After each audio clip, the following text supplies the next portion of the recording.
To my channel Harshi tailoring. నేను ఈ video ఎందుకు చేస్తున్నానో చెప్తాను. బ్లౌజ్కి షేప్ బెల్ట్స్ వేస్తాం కదా, దాన్ని ఎలా సింపుల్గా లోడింగ్ చేయాలో ఈ వీడియోలో చెప్తాను. స్కిప్ చేయకుండా లాస్ట్ వరకు చూడండి. ఆది బ్లౌజ్ ప్రకారం నేను షేప్ బెల్ట్ కట్ చేసుకుని రెడీగా పెట్టుకున్నాను. లైనింగ్ క్లాత్ చాలా పలచగా ఉండటం వల్ల నేను వేరే క్లాత్ మధ్యలో పెట్టి లైనింగ్ మీద దానికి అటాచ్ చేస్తాను. ఇలా క్లాత్ మధ్యలో పెట్టి అటు ఇటు లైనింగ్ పెట్టుకోవడం వల్ల మనకి ఆ క్లాత్ బయటికి కనిపించదు, అది లైనింగ్ మాత్రమే కనిపిస్తుంది, అది మిడిల్లో ఉంటుంది. ఎక్స్ట్రా ఉన్న క్లాత్ కూడా నేను కట్ చేసుకుంటున్నాను. రెండు షేప్ బెల్ట్లు సమానంగా ఉన్నాయో లేదో చూసుకోవాలి. నెక్స్ట్ జాకెట్ పీస్ కూడా నేను వేసుకుని పైన లైనింగ్కి అటాచ్ చేస్తాను. నెక్స్ట్ పీస్ కూడా వేసుకోవాలి.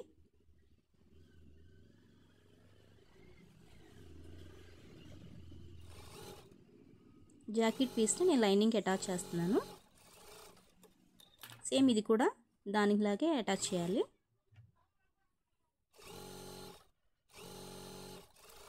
అటాచ్ చేసిన తర్వాత సమానంగా కట్ చేసుకోవాలి. మధ్య మధ్యలో చిన్న టక్స్ పెట్టాలి. ఇలా పెట్టడం వల్ల ఏమవుతుందంటే క్లాత్ చుంచు అనేది రాకుండా నీట్ ఫినిషింగ్ వస్తుంది. బొటికి స్టైల్లో నీట్గా వస్తుంది బ్లౌజ్. పైన ఇలాగా హ్యాండ్తో మనం రఫ్ చేయడం వల్ల చుంచు కూడా రాకుండా నీట్గా క్లాత్ ఫోల్డింగ్ అవుతుంది. మళ్ళీ పైన ఒక స్టిచ్ చేసుకురావాలి. ఇలాగా ఎక్స్ట్రా ఉన్న క్లాత్ అంతా కట్ చేస్తున్నాను.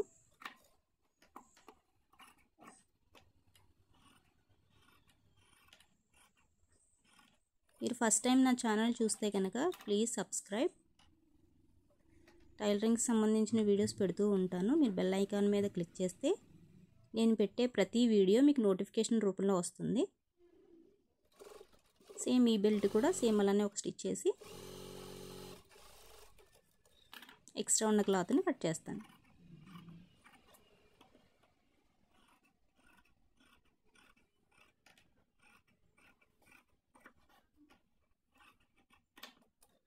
ఇప్పుడు బ్లౌజ్ పీస్ విడిగా తీసి రెండు సమానంగా ఉన్నాయో లేదో చూడాలి. ఫస్ట్ సమానంగా లేకపోతే ఉక్సులు పట్టి తాళ్ళు పట్టి ఎగుడు దిగుడు వస్తాయి, షేప్ బెల్ట్ కరెక్ట్గా లేకపోతే.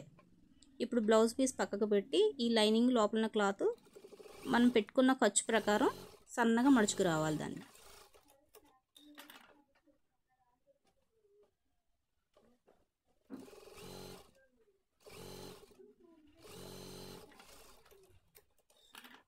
ఇలా రెండు కూడా లోడింగ్ చేసుకుని పక్కన పెట్టుకోవాలి. నేను ఆల్రెడీ బ్లౌజ్ పీస్కి లైనింగ్ అటాచ్ చేసి పెట్టుకున్నాను రెడీగా. ఇప్పుడు షేప్స్ పట్టి ఈ షేప్ ముక్కలను దానికి మనం అటాచ్ చేయడమే.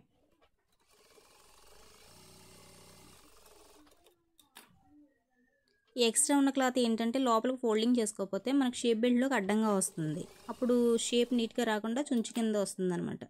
నెక్స్ట్ ఉక్సులు పట్టి తాళ్ళ దగ్గర కూడా నీట్గా పట్టుకోవాలి. మూడు షేప్స్ కూడా ట్రయాంగిల్ షేప్లో పట్టాలి. మనం దగ్గరగా పడితే అది నీట్గా రాదు, తర్వాత లుక్ కూడా నీట్గా ఉండదు. నెక్స్ట్ తాడు, ఇది కూడా సేమ్ అంతే. అలా ట్రయాంగిల్ షేప్ వస్తే నీట్గా కుదురుతుంది షేపు. నెక్స్ట్ లోడింగ్ చేసిన పార్ట్ ప్యాక్ చేసి బ్లౌజ్ పీస్ని దీనికి అటాచ్ చేయాలి.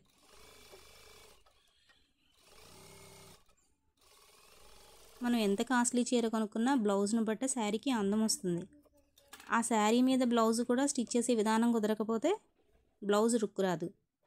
ఈ లోడింగ్ అనేది బ్లౌజ్కి లేకపోతే అది పీసు కారిపోయి మనకి కట్టుకున్నప్పుడు ఇరిటేట్గా గుచ్చుకోవటం చాలా చికాకుగా అనిపిస్తుంది. ఇలా లోడింగ్ చేస్తే చాలా నీట్ ఫినిషింగ్ ప్లస్ మన లోడింగ్ చేయటం వల్ల బ్లౌజ్ చాలా అందంగా కనిపించడమే కాదు, పీస్ కారటం అనేది ఉండదు. పట్టు బ్లౌజెస్ ఇలా లోడింగ్ చేయకపోతే పీస్ కారిపోయి ఖర్చులు ఊడిపోయి బయటకు వచ్చేసి బ్లౌజు పాడైపోయే ఛాన్స్ ఉంది. చూసారా ఎంత అందంగా ఉందో లోడింగ్ చేయటం వల్ల. Please subscribe my channel.